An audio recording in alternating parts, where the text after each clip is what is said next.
Everyone, welcome to today's edition of the Health Extension Strategy Group. Today we're going to be discussing how we can accelerate anti-COVID-19 drug platforms that may be relevant to aging. Today we'll be joined by Alpha Lee. Alpha is wearing a variety of different hats, including being the co-founder of Postera, which is a machine learning platform for drug discovery. And he's also leading the Moonshot project, which is a collaborative effort, an open source effort of scientists all over the world that are aiming at designing drugs that are targeted at COVID-19, that are really easy to make. And so today we're hoping that he can kick us off with a discussion of that particular project, its relevance to aging, and how COVID-19 could perhaps accelerate regulatory approval for important platforms and technologies that also have aging angles. So we're hoping to cover quite a bit of ground here today, which is why I don't want to take away any more of Alpha's time. Alpha, thank you so much for joining, and the stage is yours. So hi everyone, thanks Alison for the invitation and the introduction. I'm Alpha Lee. I'm a faculty member at Cambridge and also the Chief Scientific Officer and co-founder of Postera, my startup. In both Cambridge and in Postera, we work on, broadly speaking, machine learning for drug discovery, trying to speed up the preclinical phase of drug discovery using computational methods. And in particular, the area of drug discovery that we speed up the most is the synthesis or the making of chemical compounds. However you want to design or draw compounds on whiteboards, in order for that compound to be useful, you have to first make it in the lab. And my group in Cambridge and my company Postera pioneered a set of technologies which allows chemists to make compounds faster and cheaper. And that making phase, just physically going from an idea on a piece of paper to an actual molecule you can hold in a jar, is the rate determining step in preclinical drug discovery. And that's what Postera offers, broadly medicinal chemistry as a service powered by machine learning, focusing on chemical synthesis. So Covid Moonshot is a project that Postera initiated. And the idea is to is motivated by a set of experimental data that has been released by research groups in Oxford on a particular machinery in the COVID virus, which we think we have the tools to inhibit and ultimately kill COVID. But before I talk about what Moonshot is and what's the scientific premise, I'd like to first take 3 steps back and allow me to introduce to discuss how does COVID cause disease, and then perhaps that would nicely segue into what's our plan of stopping COVID from doing its destruction. So I've lifted these figures from a recent Nature article. So basically, COVID works by coronavirus is a virus. It's a very, very small particle. The way it infects cells is first by anchoring itself onto the cell. And a lot of therapeutics has been focused on stopping that from happening. But once it anchors itself onto a human cell, it then ejects viral RNA, its genetic material, into the cell. Like the genetic material is kind of like a spaghetti. It gets injected into the cell. And then it translates into proteins, a long chain of proteins, long peptides. Some of these long peptides are not anything. You can think of this as a long bundle of biological material. But that long bundle of biological materials requires some shaping. In particular, it needs to be cut into bits before this material becomes operational. And by operational, I mean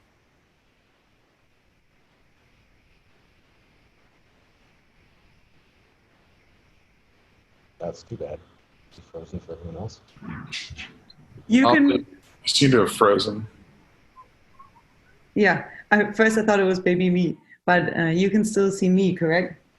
Can hear you. Yeah. Yep. He might not know he's frozen. Does anyone have a direct text link for him Perhaps or phone link? Felix, you do. Am I back? Oh, you're back. You know, Alpha, Oh. sometimes it works if you put your video out. You know, if you turn your video off. Yeah, I will try that. Stop video. Yep, cool. Yep. So I was talking about the viral replication process, and just a brief overview, the viral material get injected into the cell. It's a long chain of polypeptide, a biological material. In order for that thing to be useful, it needs to be cut and diced into pieces. And the virus basically produces a molecular machine called the main protease. And that main protease, you can think of as a molecular cutting board. They basically cuts these biological material, which is a long bundle of spaghetti-like long bundle, into useful parts. And these useful parts then help the virus to replicate. The premise of Covid Moonshot is to target this molecular machine, this molecular chopping board. And the reason is that this molecular machine has been floated as a target in general for coronavirus and viruses in general.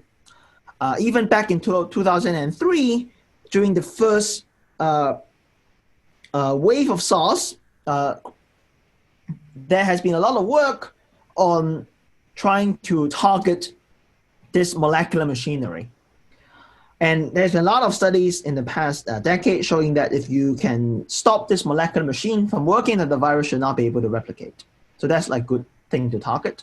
And there's been a lot of work also in 2020 on looking at the main protease, this molecular machine. If you zoom into this molecular machine, it is a protein, a three-dimensional object. The blue region that I highlight in this diagram is basically the physical molecular chopping board. That's where this molecular machine operate in. This is almost like, you can think of this as a blade that actually chops up the biological material. And the idea is that if we can develop a molecule that fits into this protein, fits into this blue object, and stop the protein from working, then we are done. Then the protein can no longer, this molecular machine would basically grind to a halt. It can no longer do its job. The virus therefore cannot replicate itself, and therefore we are safe. And that's the premise, finding sort of things that can sit into this blue region and basically force this molecular machine, this molecular motor, not a physical motor, but molecular machine to grind to a halt. And that segues into the Moonshot initiative. In March 2020, a group of researchers at Oxford did a very cool study where they basically crystallized this protein, this molecular machine. So it provides a three-dimensional view of this protein, but also throws a bunch of small molecules, really, really tiny pieces of molecules at the protein. And so it can, through this very nice experiment, they can visualize how these very small pieces of molecule interact with this molecular machine. Now, they can visualize in 3 dimensions how these tiny molecular so-called fragments sit in this molecular machine. And each of them, each fragment is a fragment, is very, very small. It can't do much. However, if you join these fragments together, then you'll start having a big substantial block that should be able to stop this machine from working. And once Postera and my team saw this result, we immediately thought, wait a sec, like this is exactly what we can do. We design drugs. We help people design molecules. Therefore, we should be able to launch an initiative that can bring these disparate, small fragments into a full-fledged drug. In particular, we launched a crowdsourcing challenge where we asked medicinal chemists around the world to contribute in looking at this structure, this molecular machine, looking at these small molecules, and tell us what they would like us to make, how they see these small pieces of molecular jigsaw merge together to form a full-fledged drug. And we do that because we think that ML is great, machine learning is great, but ultimately there is a lot to be learned from human medicinal chemistry and the experience in designing drugs. And we launched this in the open. There is no IP involved, no patent involved. It's a completely open, community-driven crowdsourcing exercise. And we think now we are the biggest open source drug discovery project there is, and certainly the only one that we are aware of specifically against COVID, where literally a person, a medicinal chemist, can go to our website, look at the crystal structure, look at the three-dimensional structure of this molecular machine, and design their favorite molecule. Press enter, it will immediately be displayed online, and other chemists can build on that, critique that, and suggest their own designs. You may ask, well, how many chemists are there willing and able to design compounds? And we thought we may get a few hundred, but actually we got over 10,000 structures being designed meticulously by medicinal chemists. Over 350 medicinal chemists joined this community and contributed over 10,000 structures. We were able to physically make 800 compounds, structures that they've suggested, and over 50 structures are considered relatively potent, and we have obtained 200 three-dimensional views of how these structures interact with this molecular machine. This is a truly collaborative open science project. We launch a crowdsourcing, not only a crowdsourcing exercise, but also a crowdfunding exercise, and we secured over close to $30,000 from very generous contributors. We also have a very lively discussion forum where people can discuss other people's suggestions, but also COVID therapeutic strategies in general. And we have a lot of active users in the discussion forum and offering a lot of very interesting insights on design strategies. If you go to the lowdown, basically the workflow is we allow people to contribute ideas and crowdsource ideas. Then we use machine learning to decide which compounds get sent to be made, because as I said, the chemical making part is actually an extremely challenging stage in drug discovery, and we have automated the process of deciding which compounds can be made and which compounds will simply take too long to be made. And we perform synthesis at 3 contract research organizations in China, Ukraine, and India.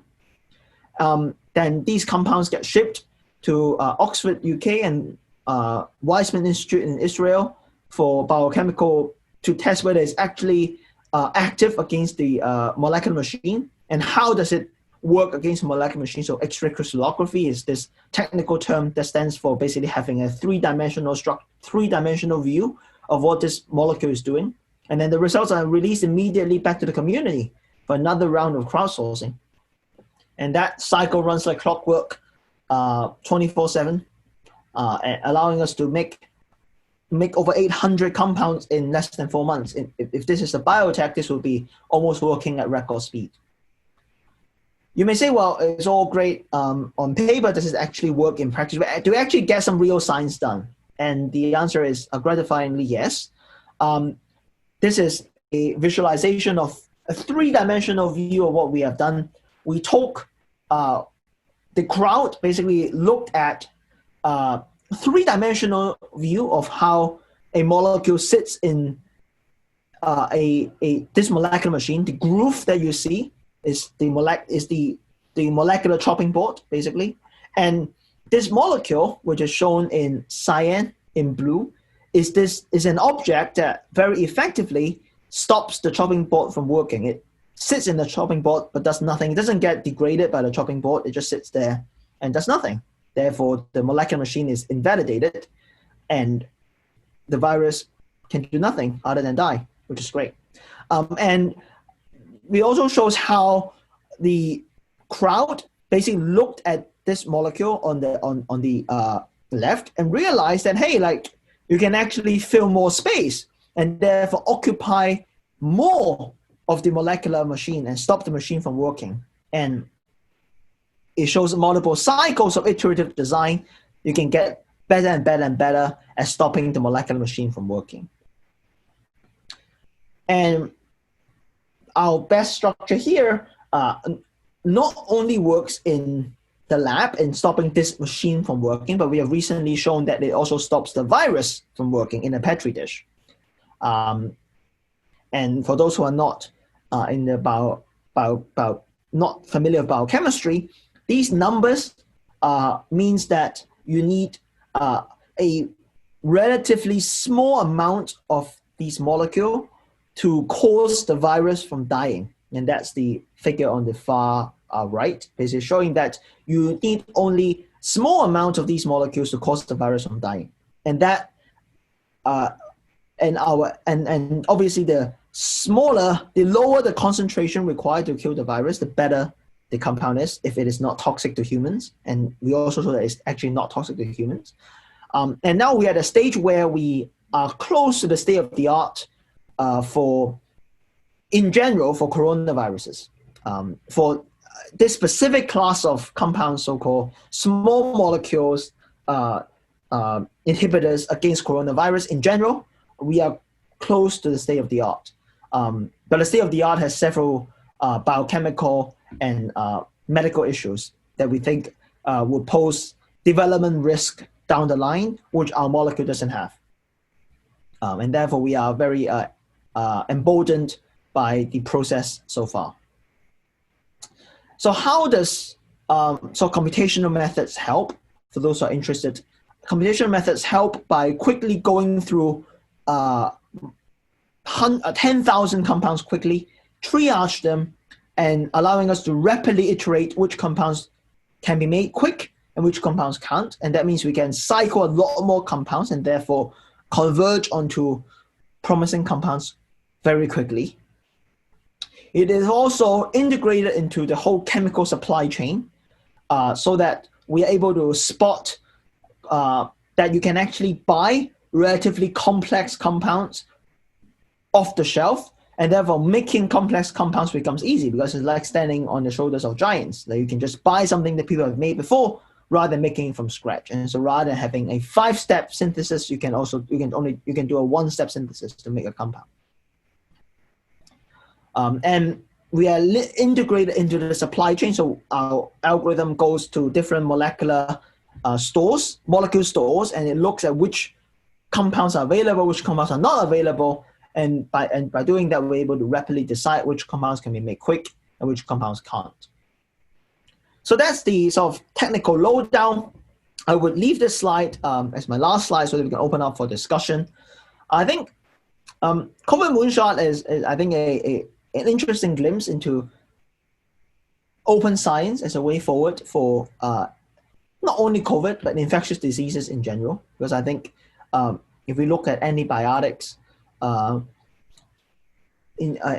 other infectious disease, I think it is a highly underfunded area because investing in this has consistently yielded no or even negative returns.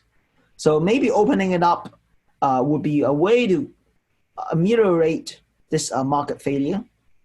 And we are actually very bullish and very emboldened by the traction in Covid Moonshot. We think that open science, collaborative innovation is the way forward for under-addressed therapeutic areas that have a huge social impact. But the flip side of this is how can open science drug discovery be sustainably funded? Because drug discovery is expensive. And I mentioned we raised $30,000, but the project itself is not only $30,000. We also got a lot of, basically all the academic PIs over-pledged their own academic grants, repurposed their own academic grants to fund this project. And that's partly the reason why we make so much progress. Academic grant agencies obviously are not interested in funding drug discovery because they see this as almost a purview of big pharma. Big pharma is not interested in funding infectious disease because they can't make any money out of it. How can open science drug discovery be sustainably funded? I think it's a very interesting question. And those in the rare disease space, when there's a very clear galvanizing patient population, one could have charities funding that. But for infectious disease, which I think impacts is arguably an existential crisis for humanity, if drug-resistant bacteria becomes widespread, or a pandemic becomes even worse than COVID, another mutant virus emerges that could impact the whole feasibility of humanity as we know it. Yet it is not something that is commercially viable. And I think that those are interesting questions which we don't have all the answers to, and would be great to hear your thoughts about. So with that in mind, thank you so much for inviting me, and I would pause here and answer any questions, and I'm looking forward to the discussion. Thank you so much. That's fantastic. I mean, I saw on your website that you even got a few in-kind donations, right, of specific software packages or something. Could that be? Right. So we are very grateful for support actually from big pharma like UCB Pharma and Boehringer Ingelheim. Also, Life Sciences in India basically donated synthesis resource to us. Enamine at Ukraine offered like huge discount to execute chemical synthesis. That's also why we can make so much progress in little time. For sure, we got a lot of donations. All right. Well, would you mind if we first take a few participant questions, because a few have been piling up, and then we can come back to the discussion question. And perhaps, Joe, you'd just like to kick us off right away. Yeah, sure. The first question I had was, these are kind of random structurally chosen molecules, and it's really exciting if one of them inhibits that protease. But to speed up the process, it seems like you could possibly screen in parallel while you're working on efficacy. You could also screen for toxicity. Is that something you considered? Yep. So, for example, our lead compound is already screened for toxicity as a CC50 less than 40, greater than 40 micromolar. And we thought about screening. So when we launched Covid Moonshot, we thought that we should do parallel assays. So screen for ADMET, tox, and also mPro activity. It would be great. Unfortunately, we realized that we don't have the cash to screen all the compounds for tox. We actually thought of even doing like parallel, like rapid advancement into PK as well. But we quickly realized that we don't have the cash to do that. I think it would be great. Like, I think if you really want to rapid drug discovery at breakneck speed, then doing parallel assays will allow you to quickly generate data and quickly build ML models that would be able to predict tox around the chemical space that your lead compound occupies. Absolutely. All right, thank you. Alpha, do you want to try to put your video back on? Let's see how well it works. It would be lovely to see your face for the discussion. And if it doesn't work, then we'll try without it. I think Creon had another question, or unless someone wants to chime in here right away. I'll take the floor briefly. Alpha, thanks for a very interesting presentation. I'd like to make sure I understand. So this drug or set of drugs or drug design platform right now is targeting the one of the proteases that is required for viral replication. This is a protease, I presume, that is not normally in the cell, but is carried along in the viral genome, as well as a few copies are carried in the virus itself, right? Right. It's not the main protease binding site is relatively different to any human proteins. Therefore, we believe that we can selectively target it. Okay, so as I understand it then, this drug, if it works, is going to have a vector to enter an infected cell where it can find exposed protease to block. It's not something to target the viruses that are floating around in virion form in circulation before they enter a cell. So what are your thoughts on how to target this drug to get into the infected cells where it can actually do something? Oh, that's a great question. Cell permeability is definitely a pivotal assay. That's why we only believe in the results when we see live virus assays. That assay is an assay both for permeability and also efficacy against the MPRO. And I think in general, the compound that we design needs to be cell permeable, and that's part of the design criteria that we put in consciously when we design compounds. Thank you. One last minor question. Does the protease utilize ATP to cleave? And if so, where does that bind, and do you care? I think the protease is not doesn't recruit ATP. There's our antiviral binds to the binding site of the viral peptide, and we sort of inhibit that binding site competitively. Yeah, understood. I just wondered if ATP was involved, just out of curiosity. It's a minor point.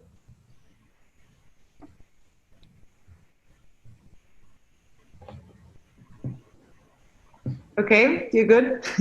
All right, then perhaps we had Sonia with her question next.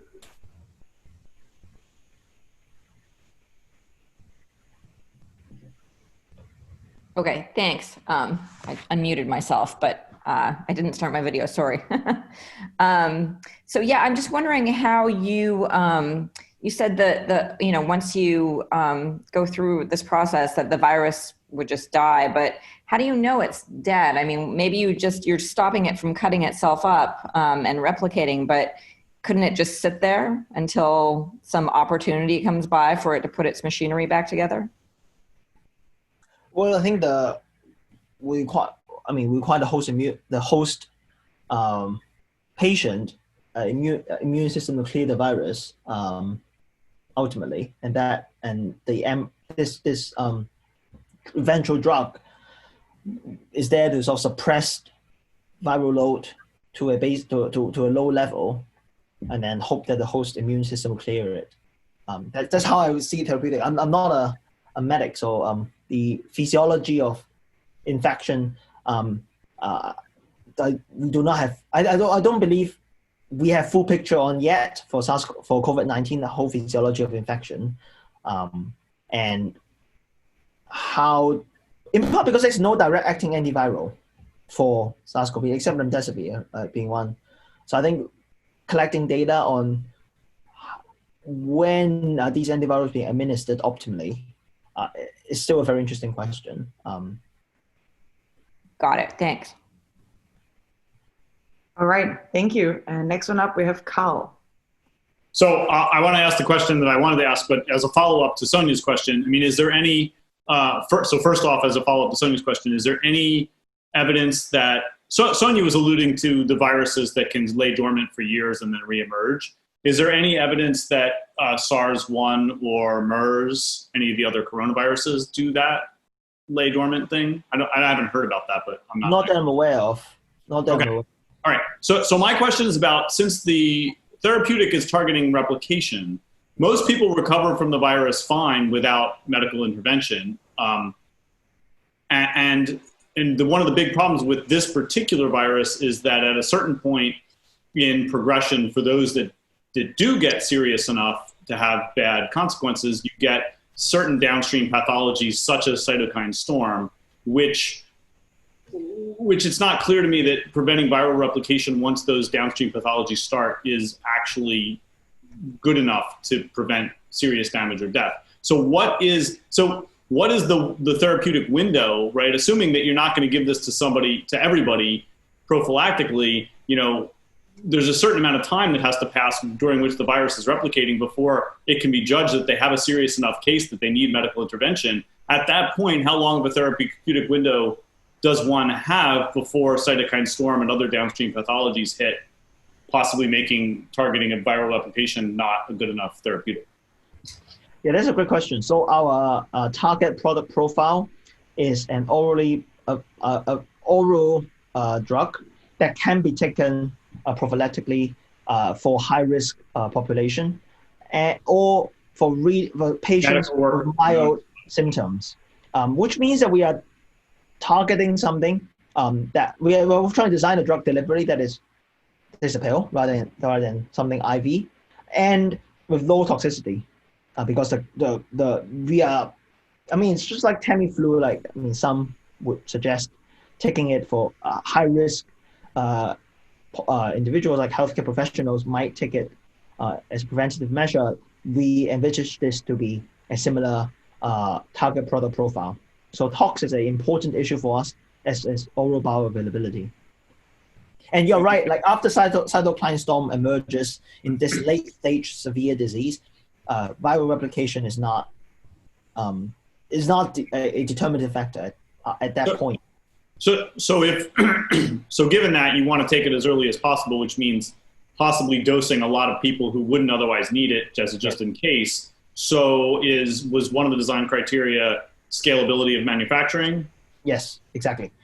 So synthesis is an important area. I didn't go over that in the presentation, but because we want it to be scalable instantly, and all the molecules I've shown is a 1 or 2 step synthesis, is literally something you can bang out on a ton scale with minimal problems. Whereas peptidomimetics, which is the lead compound, for example, being advanced by Pfizer for main protease, there's several biological problems with that, but also manufacturing is an issue. So I think these compounds, the peptidomimetics, have been developed over the last decade for main proteases, coronavirus main proteases, and I think the design metric there is to design a potent compound first, and then try to make it bioavailable, and then think of how to manufacture it and shift the problem downstream. Whereas our approach is that let's tackle all the problem once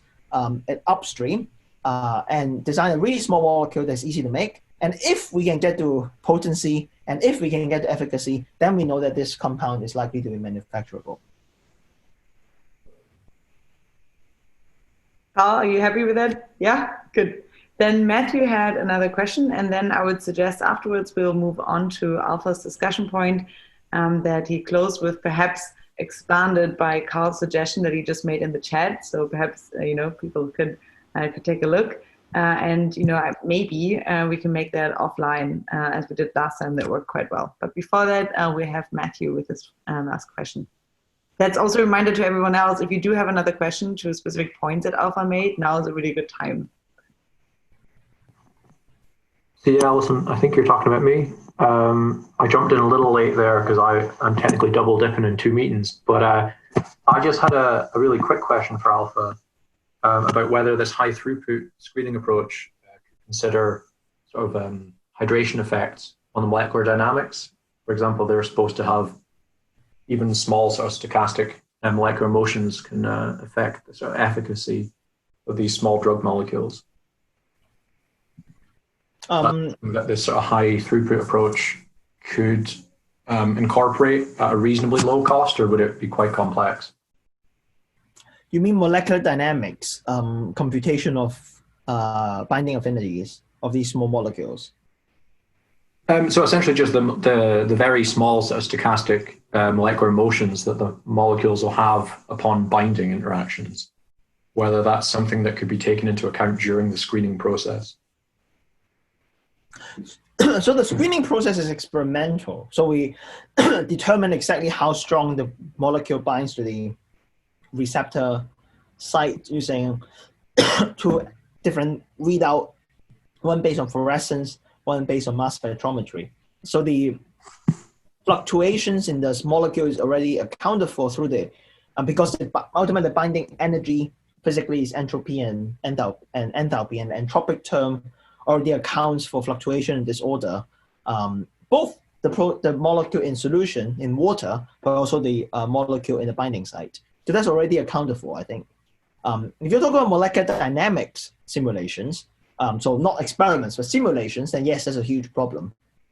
And we think that simulations, part of running this campaign is that we can quickly test a lot of methods live. And in fact, in simulations, like obviously time scale problems is an issue, and simulating, obtaining these binding affinities computationally is an issue, precisely because the problem that you mentioned about fluctuations and being able to sample them. I hope I answered your question.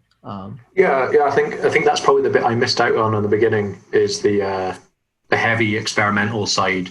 Oh yeah. Rather than the sort of cyclic experiment feeding into the machine learning approach. Yes. So the data on this sort of project is very heavily experimentally obtained. I think that's the bit I came in late on, perhaps. Yep.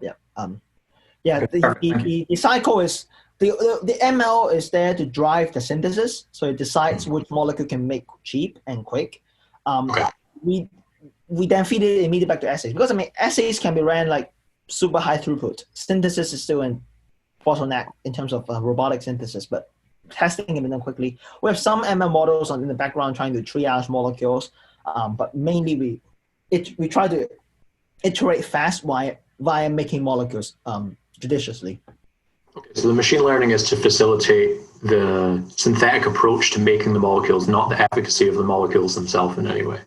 Yeah, and then in the initial phase, when we crowdsource, we just say, well, we're going to make whatever we can make and feed it back to the cycle. Now that we have accumulated quite a lot of data, we are now starting to parameterize some statistical models to see whether we can be smarter in deciding what to make. So we are now in sort of lead optimization stage. We already have a lead compound, several lead series. I've shown one series, but we have several lead series now. I think that's the stage where we can say we are making small changes to existing molecules, or can we make these small changes judiciously rather than carpet bombing chemical space. But in the initial phase, when we're trying to find hits and go from hit to lead, we just say, we want to don't make anything, but we just want to make things fast and get the feedback, get the data, and iterate it. Okay, perfect. Thanks. Thank you so much. Are there any other questions for understanding, or questions on specific parts of the slides that people want to ask before we move on to Alpha's prompt? I had a quick question. If this is going to be given to lots of people, might the virus evolve resistance to it? Yep, that's a great question. In truth, because there's been no direct acting antiviral against the main protease, it's hard to know how it would behave in the field. For feline coronavirus, there is a direct acting antiviral in GC378 against cat coronavirus. And in the lab, they have done so-called serial passaging experiment. So they expose the virus to this compound, and then some virus survives, some virus dies, and then the virus that survives to get exposed again and again and again. It's called survival of the fittest type experiment. What they found is that the virus failed to mutate and acquire resistance after 20 rounds of selection. So it seems that for that particular compound, for cat coronavirus, mutation is not that big of a deal. Right. Otherwise known as gain of function research, by the way. Right. So yeah, but look, you're using a strategy. You're trying to make a protease inhibitor. Lots of protease inhibitors have been made for lots of viruses, and lots of viruses have become immune to the protease inhibitors. Right. We go to second generation and third generation protease inhibitors. So I mean, maybe can you say, is there some way in which your strategy here, or your program here, kind of, aside from the open source part, which is super interesting, how does it differ from, like, it's just a protease inhibitor, right? I mean, I would presume there's other groups working on this, and it might suffer some of the same problems that protease inhibitors for other viruses. have suffered. If either Alpha or Creon wants to give a short, couple minutes of some history, I'd love to hear a little more about other protease inhibitors for other viruses and what has happened with them. Well, one of the main treatments for HIV is protease inhibitors, HIV protease inhibitors, which are, it's a different virus and a different protease and a different molecule and a different binding site. But these have repeatedly gotten, resistant strains come about rather quickly in some cases. And then nowadays, as I understand it, they give a cocktail of multiple ones. And there's no way it's very unlikely that the virus could simultaneously evolve multiple mutations to make it resistant to all the protease inhibitors, which it would have to do all at once. So I'm not an expert on this, but I do know that protease inhibitors have been one of the treatments of choice for HIV, and they finally brought the disease somewhat under control. And by the way, it doesn't stop it. It doesn't cure it. It just slows it down and makes it manageable. But HIV is a different virus because it sequesters itself in immunoresistant places. So maybe COVID, maybe SARS-CoV-2 would not be that way. It might just get cleared. Yeah, I agree. I think, Creon, you mentioned a great point. Like this therapeutic can be administered also as part of a combination therapy. And for example, MPRO inhibitor in combination with remdesivir, that then will target two separate mechanisms, two separate viral disease-causing mechanism, or you can also target a viral cell attachment inhibitor, like ACE inhibitors, for example, have been spike protein inhibitors have been worked on now. So if there's something there, then that could also be part of this cocktail of drugs in anti-coronavirus therapeutics. So I think the combination approach definitely is there. And in addition to MPRO, this structure platform has been, we are also looking into, for example, PLPRO, which is another protease in the virus, as well as in quite a few other COVID proteins as well. Amenable is like structure-based, rapid synthetic turnaround workflow. We pursue MPRO because it's the most mature target in the field. And also we don't have cash to do more than one target. But I think actually a combination therapy would be the way to go. We are quite excited about that. Quite a lot of groups are working on it. So hopefully by the end of the whole program, there will be other therapeutics that we can sort of be combined together to form a anti-COVID cocktail. An anti-COVID cocktail. Great. Okay. Is there who has a topical question? An anti-COVID cocktail would be a cocktail that doesn't have sugar in it, quite frankly. I'll drink to that. All right. Well, you guys are still in the morning. I can say that. Alpha can say that. For us, it's like 9 p.m., but you guys can't say that yet. Okay. So unless there's another question from someone here, I would say we move on to Alpha's final slide, in which he asked, is open science the way forward for infectious diseases? How can open science drug discovery be sustainably funded? And then Carl, in answering and suggesting something, made a good point in the chat. Carl, you want to make it here again so everyone is kind of up to speed? I just threw out one random suggestion. I was going to ask the exact point that Alpha ended with, which is, if this is open source or open science and not no IP, who's going to fund it through the expensive trials? And I think that's a huge important question here. One random idea I threw out was, a government auction of the IP rights once the leads have been found, in the same way that the government auctions, radio spectrum, things like that.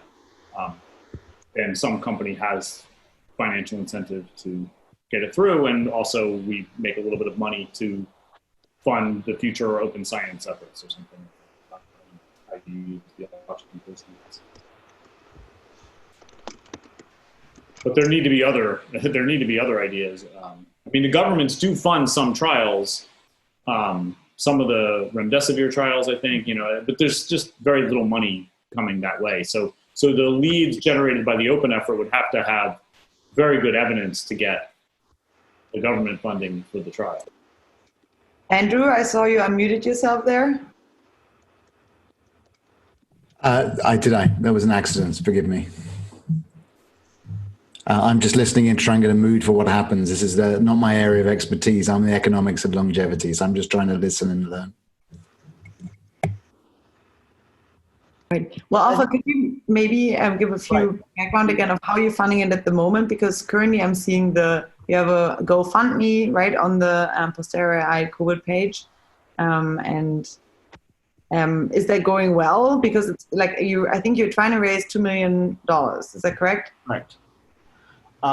Yeah. So I think, Carl's question is I think, really the crux of the issue. There are open science, IP-free approach to drug discovery. The success case, I think, has been only one, which is DNDi for neglected disease. I forgot what's the acronym for, but it's a neglected disease initiative. And they were funded by the Bill and Melinda Gates Foundation. I think they also, Big Pharma wanted to help them, and I think spearheaded some of the trials. They did trials, I think, in sub-Saharan Africa, if I'm not mistaken, because those are neglected tropical diseases, or neglected diseases in general, and they did push drugs on market and in the market. And I think there the premise is because there's literally no money to be made in these therapeutics, they are able to get some financial support. Apart from that, I think the idea is how do we nuclear an ecosystem for trial. And I think the idea of auctioning trial rights to pharma or to biotechs, where the data will be available, the IP, people will still be able to manufacture the molecule, just that they still have a period of clinical exclusivity, I think would be a great way forward to spearhead development of these drugs. I think academia, frankly, would love to develop antivirals, antibiotics, or whatnot, but pushing through trials is always an issue. And right now, I think we got some support from charities and preliminary discussion with several charities that are interested in helping us through the clinical stage. So I think for Covid Moonshot itself, once we find a preclinical candidate, we're pretty confident that there will be charities and government granting agencies to take this forward. But I think the more general question of an open science ecosystem and how that is not a one-off case is something that is an interesting question. And I think Alison's point about how are we funding it, we have applied for several government grants, NIH grants, for example, submitted our one applications just yesterday actually for Covid Moonshot. So fingers crossed we get something there. And each PI is pledging its own research funding towards the project. And I think what is surprising is that although we think drug discovery is expensive, I think a lot of the expenses are stage-wise, which means that if you look at the whole picture, it takes like $5 million to get things done. Well, sure, if you have to fund it to the end, but if you just want to fund compound synthesis, then it becomes like $500 per compound. So if you break it down and take the attitude that, the worst that could happen is we generate a lot of data and help the world. And help science to progress, not necessarily the world, but at least scientists to understand more about COVID, then it's expensive, but it's incremental. It's not like I have to pay $5 million upfront to run the project. So I think if more scientific groups take that view that, you may not be able to have money to take it all the way to phase 3, but you can still generate a lot of great data to help science progress and help people understand this target more, then maybe that cultural change would help more open science projects. Does anyone else have a suggestion here? Carl, how does it actually work with radio spectrum? Because supposedly it's not like a one-to-one transfer from that example, right? I'm no expert. Maybe somebody who's more of an economist can, but the government has a resource and it's radio spectrum, and they can they can just dictate you get the IP or the exclusive use for this. And so then they say, they have an old auction because they don't know exactly how to price it. And the people who think they can make good use of it bid, and then the government gets money, and then it gets priced in a reasonably efficient way, and somebody can go off and try to make the most money out of it as they can. And so the public then gets a good from the services that the licensee, the winner of the auction, gets. It should work similarly for something like IP for medical. If the platform the platform would presumably spew out a steady stream of these things, and then there could be an auction for each one, and then this would also give a reason why this would help make up for the fact that the platform doesn't have the money to do everything. For example, Joe talked about talks, and of course there's PK issues and stuff. Since all the info is open, the bidders for potential exclusive licenses for the IP could do their own in-house research to try to figure out the PK or the talks or things, and to know which ones they think are the right, best courses to bid on. Yeah, that's a great idea. I think a very interesting one. Who would one contact for that? Yeah, I think, would that require a rewrite of US patent law, basically? Or at least the FDA will have to, or rewrite of the FDA rules, because then there is a mechanism where FDA would assign rights to people, to exclusive rights only to conduct clinical trial of a substance that is patent-free. Well, it's not, I'm not exactly sure. I guess technically it couldn't be a patent since all the stuff would be open. But there's no patent. How does it, well, right, and you couldn't legally then patent it through existing patent law because the stuff was all published in the open already. I don't know much about how it works, but there's some mechanism when drugs go off patent and become generics, there's some mechanism by which just certain generic producers get exclusive license to do the generics. I think that's under Section 505. The FDA will grant a marketing. But even for what they call a new molecular entity, if you're able to bring that through the whole FDA process, you typically get 3 to 5 years exclusivity, even without a patent. So you don't necessarily need a patent to get exclusivity as long as it's a new medical entity that isn't in a drug that was previously approved. So you can still, even without a patent, end up getting 3 to 5 years exclusivity on a drug if the what we call the active moiety isn't present in any other substance. But that's how it works. So you don't always need to have a patent, but again, it's so expensive to go through the clinical and even the preclinical process. And designing inhibitors, like I said, is often the easiest part of drug discovery. It's getting something that can get in the body, can get to the cells that need to get inside cells and stay inside cells long enough to do an inhibition.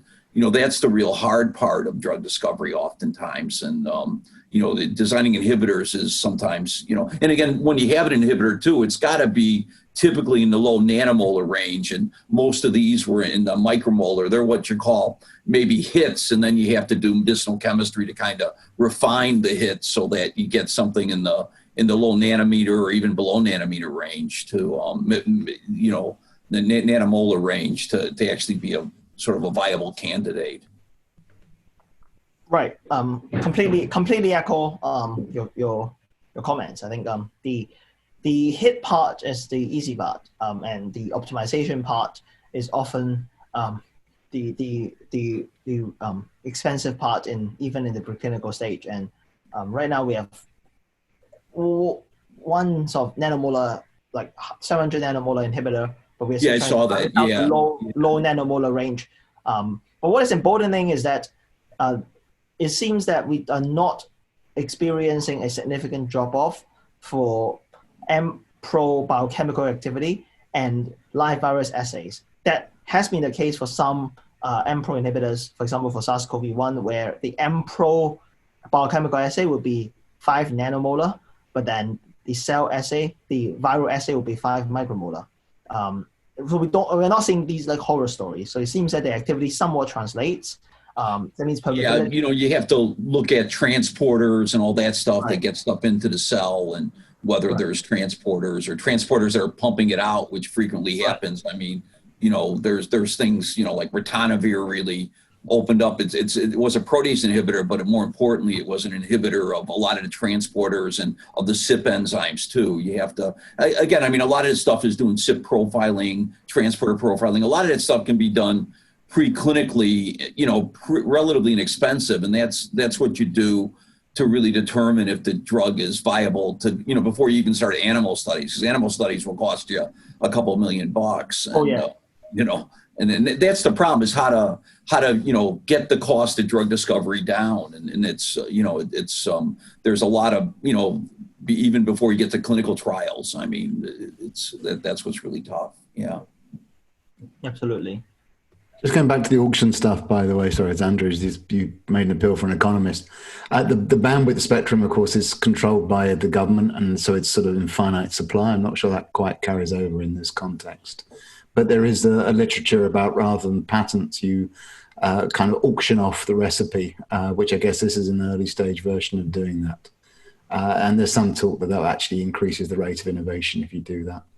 The trouble with patents is you make people make a profit through manufacturing rather than the recipe. So I think it's quite an interesting idea on the open source, but I don't think you've got the finiteness of the bandwidth issue. But yeah, not having a patent is a real problem. I know I made compounds when I was in grad school that, might have had potential, but I thought I wouldn't patent them and that would enhance their discovery and or use. And it's the exact opposite. Typically, if you don't have a patent on a substance, a drug company, usually won't even talk to you about it. I had some drugs that might have been useful for a couple things, and I thought I wouldn't patent them because people could then use them. And unfortunately, when you publish something and you wait a year, you can't patent it anymore, and that becomes a problem. I have a question, Alpha, a technical question. Sorry to backtrack, and apologies if you went over this and I was gone for a second. I've seen it.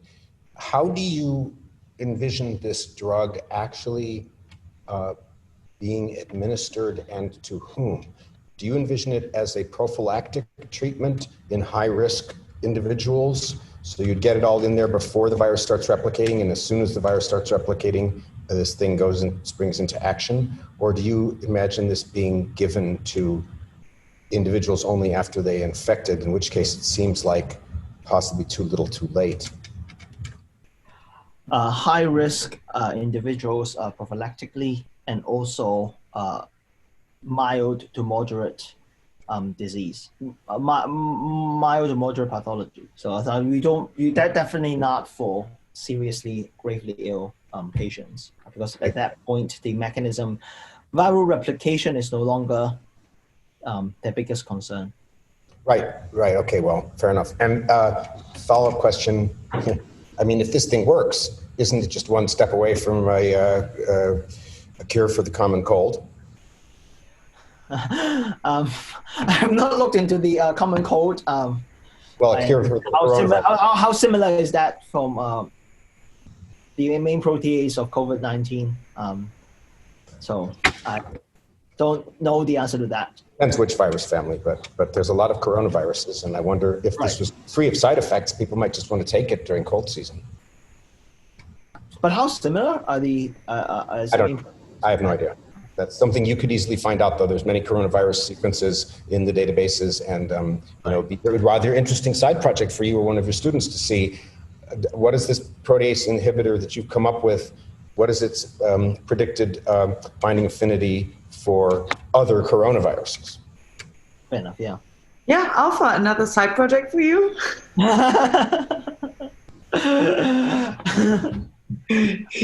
All right. Well, I want to go back, unless you had something to close that point with Creon, to a point that Matthew made in the chat, and I answered it, but I want to make sure, A, that I got it right, and B, if there's anything else you would like to say to this, which is, he said, other than funding, are there other resource-based rather than expertise bottlenecks, like computational resources, lab space for robotic screening, etc.? And I think I saw that you had 92% of the sprint completed on compute power.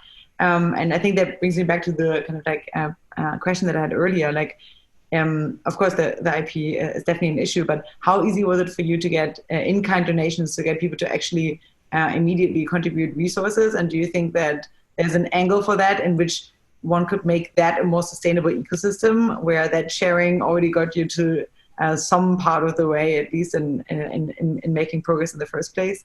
How useful is that compared to money?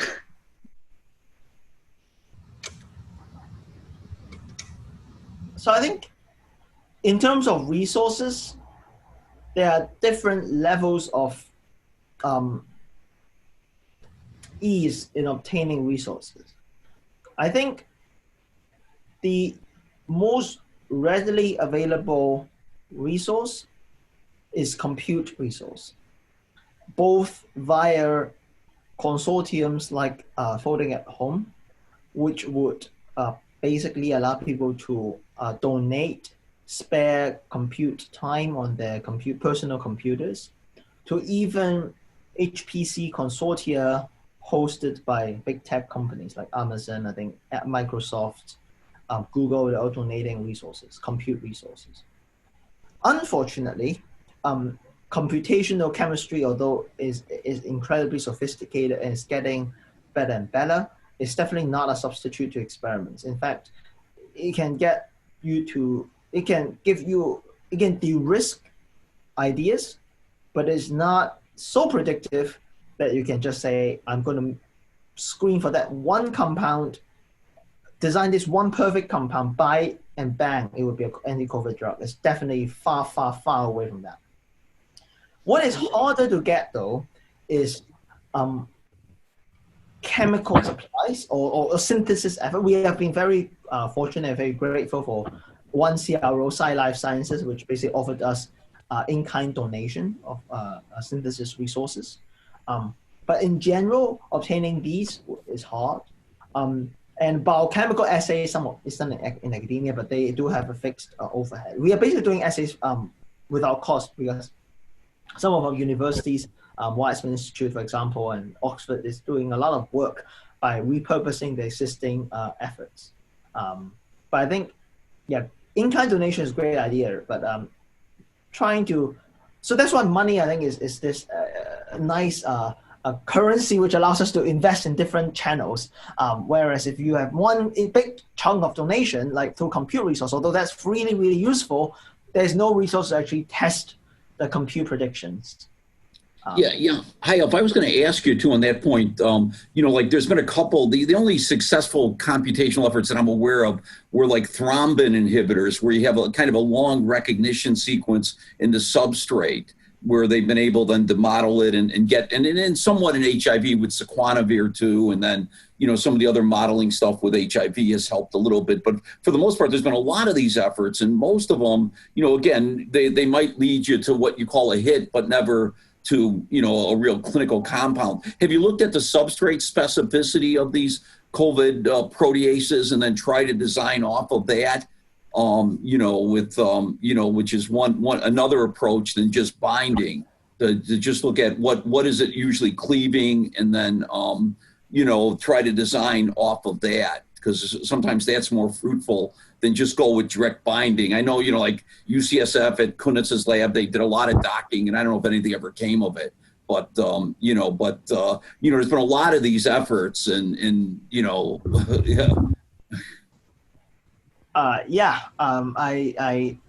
I do not disagree with. Because if it's a promiscuous protease where it hits a lot of different recognition sites, it's usually a lot more difficult. If it's something that's very selective, then right, you can you have a much better shot. So MPro, I think, is relatively selective, as in they. Yeah, I relatively few sequences that it's cutting. I mean, I haven't looked into it, but that's right. Yeah. So that so that in terms of the binding site, it looks very different to any host proteins like human. Yeah. So well, you never know if what you're looking at in the crystal structure is the active form too. That's why sometimes it can be misleading. Sometimes it isn't, but it depends. That's why sometimes looking at the substrate Right. And seeing what it actually is doing or how you can get the substrates in there is sometimes a good way to go. Right, I agree. And that motivated the whole literature on peptidomimetics. Yeah. Looking at the substrate and designing. Designing off the substrate. Yeah. So I think that definitely has been the focus of a lot of work on these peptidomimetics, but then you're fighting against peptides are easily metabolized, for example. So you're fighting against that, and also synthesis-wise, like in order to make peptidomimetics like bind strongly, you have to introduce these artificial amino acids, and that becomes synthetically hard. And we tried making peptidomimetics as well, reference compounds from the literature, and as easily as 8 but steps. You guys have some unique synthesis prediction software or something, or because there's some, I don't know if you've seen the NCI thing that predicts a lot of synthesis and stuff like that, but your software, the thing that your company has, is actually something that if you give it a compound that will sort of do retrosynthesis and come up with a synthetic pathway for most things, or? Yes. So our algorithm would be able to disconnect and perform retrosynthetic analysis on complex organic molecules back to commercially purchasable building blocks. Yeah. Okay. Lovely. Anyone else? And maybe I'll just repeat the question that I asked on the chat, which is, can anyone here on this call imagine specific aging relevant problems that you think a platform like Postera could potentially be useful for? Are there any specific things where you like to pick Alpha's brain and could we do X, Y, Z? So sorry, I have a question for Alpha that's not related to that. So that's okay. Why Moonshot as an open thing instead of just using the AI for drug discovery within Postera or some other for-profit to go after a therapy in a typical for-profit way? There's two pieces to what you said, basically. AI for drug discovery and the openness of it. And I'm curious why you picked to do the open way rather than... there's lots of other companies right now going at AI for drug discovery. Right. Yep. So first, Postera offers AI services to both for-profit, mostly for-profit projects, and we work with biotechs and some of the leading pharmas in accelerating their drug discovery projects. And the reason why COVID we pick as an open project, because we have a strong sense of mission. We think that the world, if we were to be able to design a therapeutics, and we want this to be accessible to all, and we think that this open philosophy, seeing that the world is focusing on COVID now, we are confident about talking to people that if we were to discover something actually potent and safe, there would be agencies, government agencies, charities willing to pick it up. We think for this particular therapeutic area, in this particular time, it is something that people will pick up. And we think that having a therapeutic that is accessible to all fulfills an important social mission. But beyond that, we think that by opening up the project, we actually draw people in. For example, a lot of medicinal chemists are offering their time in formulating drug development strategies, designing compounds, and that's why we do crowdsourcing. AI is great for, let's say, compound synthesis, which is a very sort of constrained process. But whereas in compound design, AI can help, but at the end of the day, you need a lot of in the trenches experience in designing compounds, and AI would generate compounds, but the strategy, not compound itself, but where to go and how to set up a medicinal chemistry project. I think the more medicinal chemists out there giving feedback on their own experiences, the stronger the project becomes. And that, and also for academic labs as well, by making it open, we're able to get and leverage quite a lot of in-kind donation and resources. Let's say labs are willing to assay our compounds for free for live virus activity. The plot that I showed, like showing that it inhibits virus, that was done as a academic collaboration without charging us anything. And if we were to do it at fair market price, it would basically increase the already pretty hefty bill that we are paying. And so I think in terms of just getting things done quick, in terms of a social mission, and in terms of making sure that we draw the community in. We think that opening it up is a great idea, and I think we benefited a lot from this momentum. I think you're right that you get buy-in because of COVID, and I think to Allison's question, it might be harder to go the open route for aging than for. I want to offer a big thank you for the open source model. I think that there are two huge advantages that we're blind to because we live in a capitalist world. One is that you get this tremendous duplication of effort when you have many companies competing. You forego the opportunity for synergy, putting a lot of good minds together.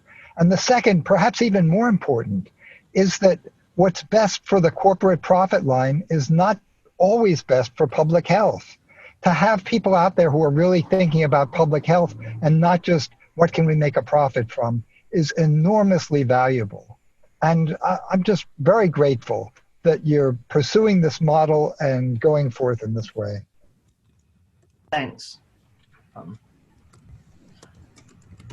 How about Postera in itself, apart when it's not working or when it's not being, focused and to be put to use on COVID? Like, what are your projects there, and how do you usually fund those?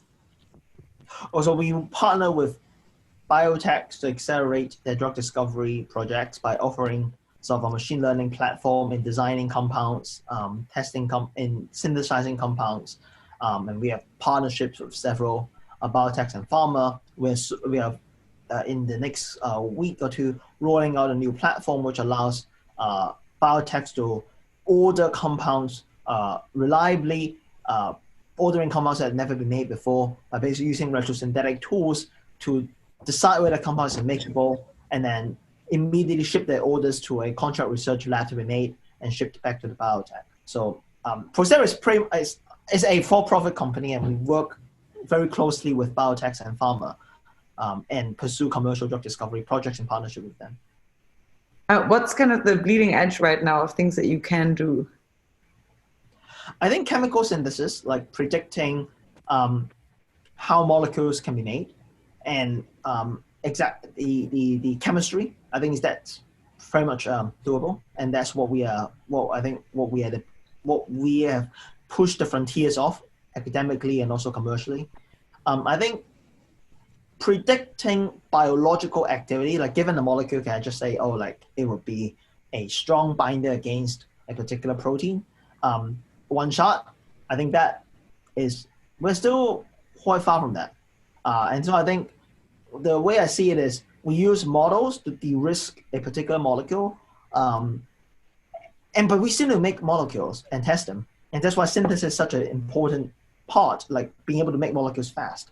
Obviously, predictive models are also important, and we innovate a lot on that, and we publish several state-of-the-art models, some validated actually in collaboration with Pfizer, showing that in academic papers, we demonstrate a series of examples where we actually outperform the state-of-the-art and accelerate their projects in a recent publication.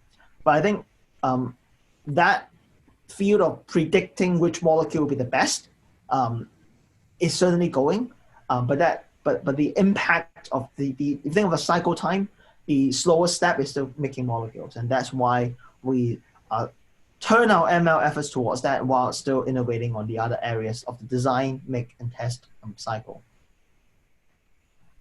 Oh, okay. So you don't think data is not really a bottleneck for you at all right now? You think you can get your hands on most of what you need?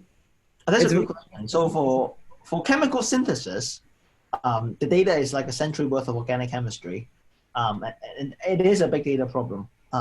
Whereas for bioactivity prediction, trying to predict which molecule will bind, it's just a new protein, so we have no data. So that's why we generate data through iterative experiments. I think with things like toxicity, pharmacokinetics, absorption, distributed metabolism, etc. These workhorse drug properties is a big data problem, and data is always an issue. But also assays, like different biotechs will do different measurement experiments, slightly different protocols, and that changes the data. And data is an issue for these more workhorse drug properties.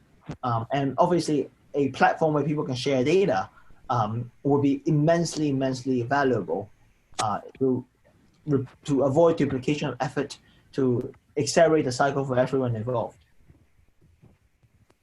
All right, thank you. What general question from Matthew? You want to ask? Yeah, go on. So I'm, for those who don't know me, very outside this field. I'm more a material scientist, computational experimental sort of hybrid approach. And I was just wondering, considering this is a panel of people who probably have a more acute insight, what do you think is currently the most promising drug candidate? Purely on efficacy, not necessarily on cost effective or any other metric from that point of view. Because in mainstream media, it changes every couple of weeks, right? It was hydroxychloroquine, then it was remdesivir, maybe it's dexamethasone. Like, what is, obviously these are the ones that have the financial backing of big pharma. Is there a particular drug candidate that?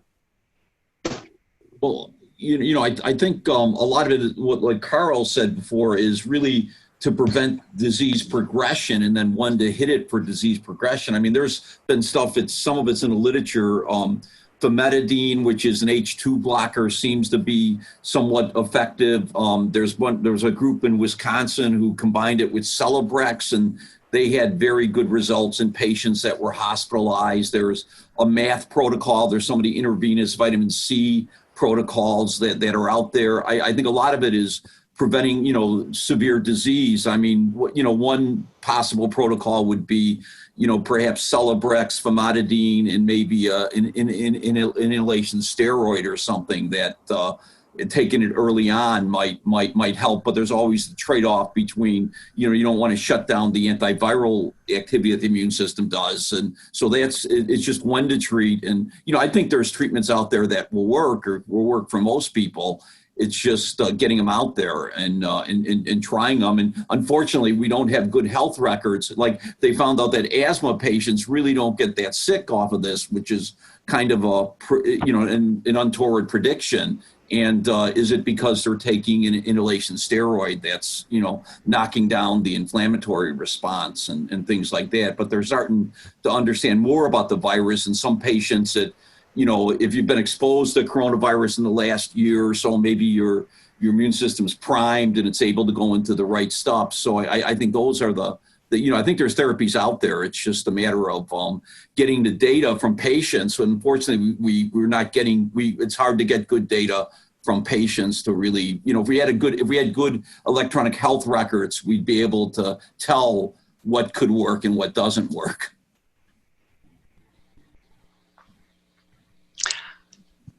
We don't even know if convalescent plasma works right now. That's put out there, and hopefully it does. And but we don't know. I think what is quite amusing is almost taking a step back is I think 17 years ago when SARS-CoV-1 hit primarily Asia, I don't think the world was that interconnected. And treatment. I mean, it was a big thing in China and Hong Kong, Singapore. Yeah, until we get health IT right. It's exactly. And that should be the thing that's the most interconnected, but it's the least interconnected. In the U.S., how do you get medical records transferred? By fax. And until we really bite the bullet and say we're going to have a single electronic health record system, and everybody's going to get into it. And some countries have done that, like Estonia has done it, and Finland is doing it. And, they're able to tell, what works. And Kaiser in this country, sometimes they have some of the best data for finding out what therapies, may have some promise or are actually working. And that's the real problem with COVID is that, we haven't really been able to track a number of patients to see what interventions really, really work. And I think you can do it from real world evidence. I don't think you need, double blind clinical trials all the time to do this stuff, but you have to have it organized so you can set up cohorts that you can compare. Yeah. And I think just looking back like 17 years ago, I think the key difference I see is like in this world where it's so interconnected, the point I want to make is like we see so many studies being floated out like almost every day, and that's not the case 17 years ago. Strangely, I think now is the era where if you go on archive, the scientific preprint server or bioarchive, like you see one COVID paper, like 10 COVID papers every day sometimes, like in the heydays. And I think that sometimes is quite interesting as a more sociological observation. The amount of studies sometimes can be very overwhelming, and I guess the question is how do, as a scientist, how do we reflect on our communication with the public, and how do we make sure like there are, I mean, some studies are studies, some studies are just ideas, some studies are hypotheses. How do we make sure the press and the media understands these and cover it in a very nuanced way, which I sometimes think is not. Back 17 years ago, it was a disease that hit Asia, and some doctors just tried treating it and published a paper out of it, and that's the end. There's been no kind of this whole scientific community having 100 different approaches, which is, I think, a great thing. Definitely not a bad thing. I think it's a great thing that people are working on it. But the question then becomes, how do we communicate these efforts in a way that is accurate and in a way that captures the impact and the timescale impact of these different interventions? I think sometimes the media just get drawn into reading these archive papers and writing about it without necessarily conveying the true magnitude. Yeah, I think in general you need a lot of transparency in science, and that's the problem. A lot of clinical studies, you never even find out what they were studying in the clinical trials. I think when something goes into clinical trial, I think all the preclinical data should be released. And that it was based on, and like I do a lot of, I work at FDA, and we clinical trials done in Europe. Oftentimes we don't even know what the substance was, and we may not ever see it because they may never come to the U.S. with an IND, and so nobody learns off of this stuff. And and clinical research is really expensive, but the people that are really at risk are the patients who are involved in it, and society should benefit from any clinical trial. And I think that's what's really needed. And then things like aging and things like that can be worked into it, into a lot of these trials. And, but again, you have to have transparencies, and in companies, I think would be like, I think Josh mentioned, would be good for the industry if all this data was available, because then they wouldn't all be chasing after the same targets that, may or may not be valid and things like that. But unfortunately right now, most of the data, most of the preclinical data and data, from clinical trials doesn't become available unless it goes and gets approved or something later. And so we don't learn off of that. And that's what I think is really lacking. Europe was trying to do it because they've had a lot of mistakes in clinical trials, but they sort of backed off. But to make companies, before they go into humans, make all their data public, make the investigators brochure public, make the preclinical data public so everybody can look at it and see, is this really good for a patient or potentially good for a patient? But couldn't you technically make that just a condition, just like an open source? We could if the law changed and then they made them do that. I mean, Europe, there's international, there's the Helsinki Protocol that, and then the Nuremberg stuff that you can't just do experiments on people. But I know companies that they bring stuff into phase 1 or phase 2 just so an executive will get his bonus. And that's, they even know the drug won't work. And, but, they and that happens. And, I know friends who worked at drug companies who told me this stuff, and, it happens, and they're putting, patients are the really people at risk then. Yeah. What would have to change? Couldn't you just make that a condition for trials? Well, again, it would have to be done at FDA. We haven't done that. We haven't made that, but on an international level, it should be that, before you go forward with a clinical trial, all your preclinical data, but they say, well, we got to protect our intellectual property. And, but if they already have it protected with patents and everything else, and, you just can't do trials on people. There was a trial in the 80s where they wanted to get toxicity data on an insecticide, and they went to Egypt and they did a trial on the insecticide, claiming it was an anti-cancer drug, and it wasn't. but that's what's done. That kind of stuff's been done, and so that's to have full transparency when you go into human trials, I think is what's really important for a lot of things. Yeah, I agree. That's something that, it could happen. It should happen, but it hasn't happened. I mean. Yeah. Well, Alpha, another side project for you to solve.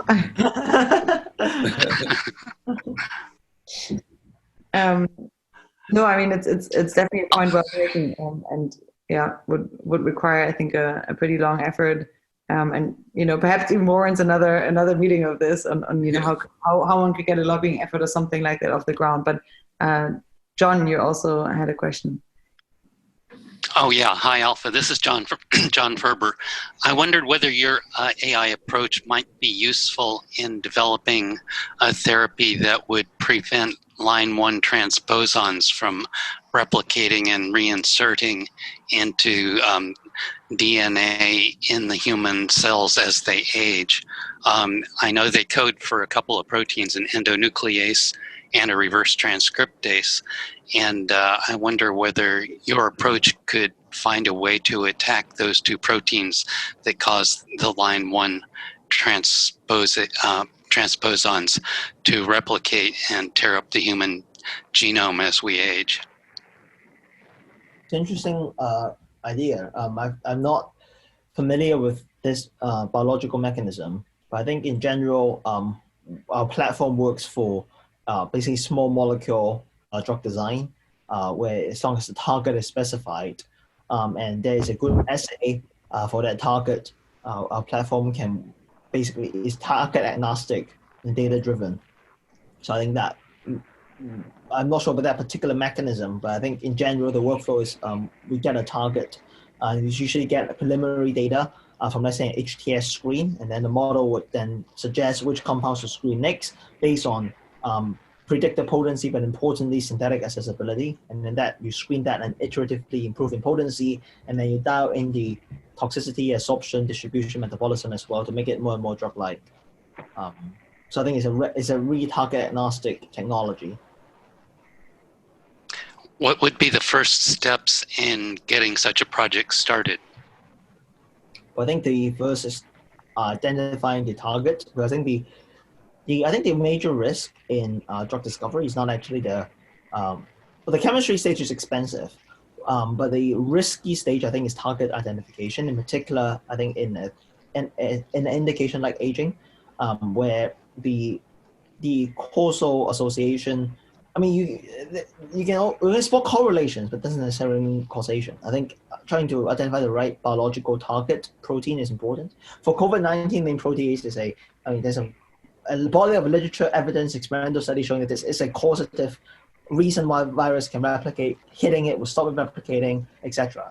For anti-infectives in general, like if you kill the virus, you kill the virus. So that's fine. But I think for human diseases in particular, more ambitious ones like aging, I think finding the right target is hard.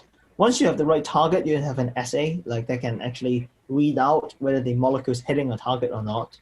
If you have a robust assay and the target you believe in, then I think that's good to go. Then that becomes the engineering part, which is where our technology can help. Like you screen, let's say, 10,000 or 100,000 molecules against this protein, and then you find hits, and then those hits can then be read by the algorithm to suggest new molecules. There are new technologies called DNA encoded libraries, for example, where you can screen like hundreds of millions of molecules all in one go against this target, against this protein. So I think in summary, like once you have a target in mind and you have a way to manipulate the target to create an assay out of it, then I think that's already like a very good stage to be in. Very good, because we already know the sequence of both proteins, the endonuclease and the reverse transcriptase. So we already know the targets, we know their sequence. So the next step, I think, is to attack them. Right. All right, well, attack.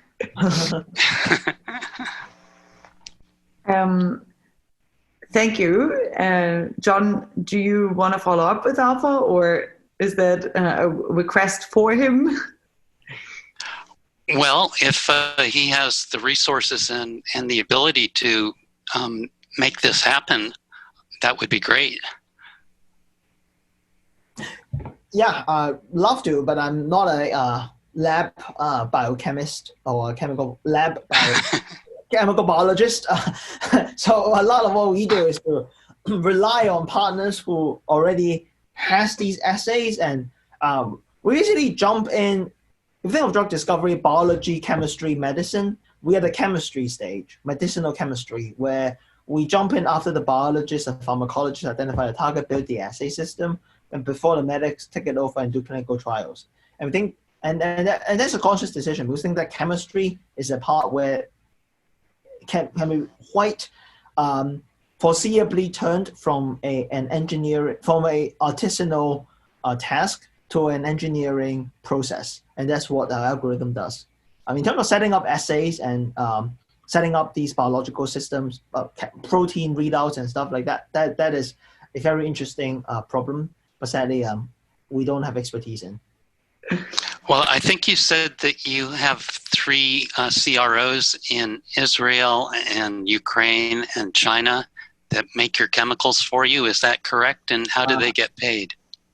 India, China, and Ukraine. They get paid through the Moonshot research grants. That by research grants, I mean money that PIs bootstrap together. In the Indian CRO basically offer their services pro bono to help the effort.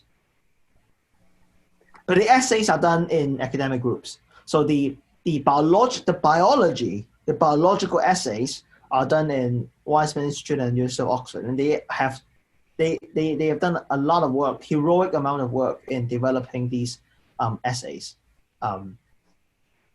both the crystal structure determination, but also more importantly, how do you know whether the molecule actually stopped the main protease? And for protease, it's actually quite theoretically straightforward, but even that took them quite a lot of time.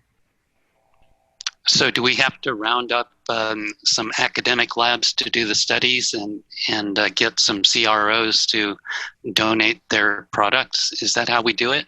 What's the first step? So I think getting academic groups. So has anyone targeted this protein before? There is one group that's looking at HIV drugs, reverse transcriptase inhibitors, as a possible target. And they're starting clinical trials. For HIV?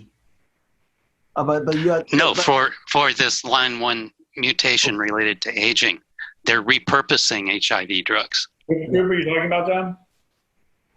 I'm sorry? Which group are you talking about? I'll look it up and send it to you and the rest of us. And there's one company working on small molecules in this area, but I don't know the details of their target. Andrei Gudakov's company. Yeah, that's the one. I mean, there are quite a few biotechs trying to solve aging, right? I think a lot of biotechs trying to like target aging. I'm not sure, like they're different mechanisms. Spring Therapeutics, the one that. Yeah. There are many alpha, and if you want a list of them, you can go to agingbiotech.info/companies. John was referring to specifically that one particular angle on this. Okay. One company pursuing it currently. He thought sounded best for your computational platform. Yep. But I think that, there are many biotechs working on aging.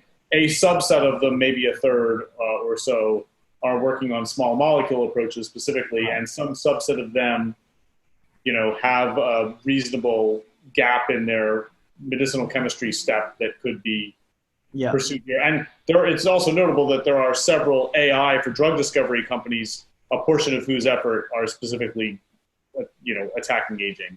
In silico medicine in particular has a very strong AI for drug discovery at multiple stages, including medicinal chemistry. And of course, Alex is very gung-ho about aging, and they've recently spun off an aging-specific sub-company.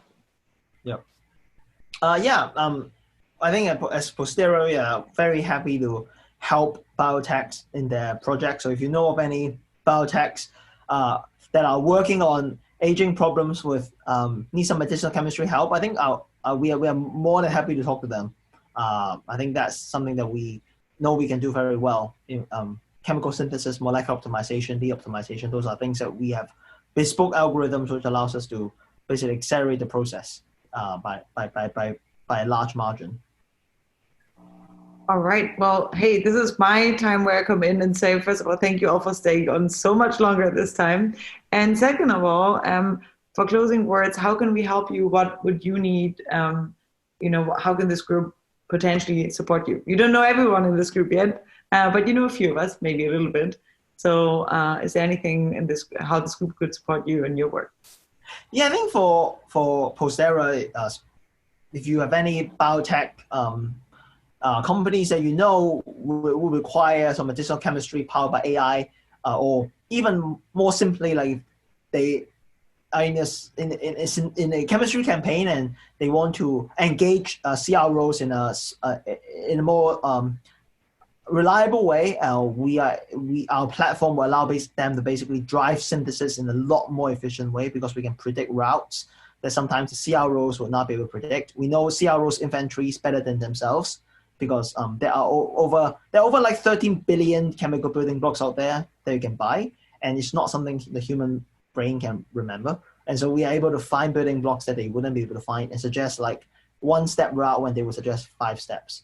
And we have also like automated monitoring systems, basically a form of ELN that allows us to, electronic lab notebooks that allows us to track progress, so that for those who know, like CROs bill you by the month, basically, like so-called full-time equivalent. So we are able to make sure that you get the most out of your investment in synthesis effort. So send them our way. We are more than happy to talk with them.